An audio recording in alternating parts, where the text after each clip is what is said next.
Japan's Defense Minister Nobuo Kishi says Shinzo Abe is getting blood transfusion and efforts are underway to save his life. This after the former Japanese leader was shot while campaigning in the city of Nara for the country's upper house elections this weekend. And joining us now is a key guest as the Japanese Prime Minister Fumio Kishida is gathering together his ministers to discuss their response. We have on the line for us now Ken Moriyasu, who is the diplomatic correspondent at Nikkei Asia. Ken, we've been covering the developments or mourning the responses from global leaders. Just put into context to how shocking this is in Japan and the local reaction there. Well, it's been a very shocking day, as you say. 2 days before the election for the upper house.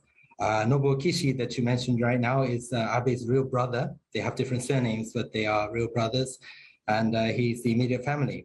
And we don't know the situation of the former prime minister right now. Shinzo Abe is the longest serving prime minister in Japanese history, a very influential person, still in the ruling LDP, Liberal Democratic Party.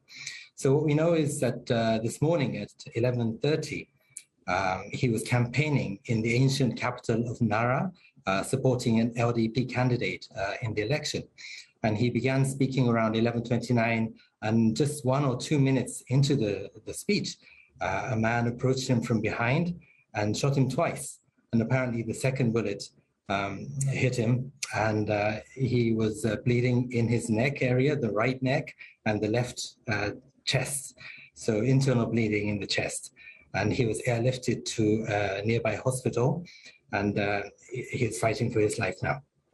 I think we're all closely watching the events. Thank you so much for bringing us the latest on the ground there. Ken Moriyasu, who is a diplomatic correspondent for the Nikkei Asia. And just a quick line crossing while we've been bringing you up to date on the latest events. I believe that there are going to be more fast-moving events on the ground in Japan. The Finance Minister, Suzuki, is to brief reporters at 8:20 GMT. This according to MOF.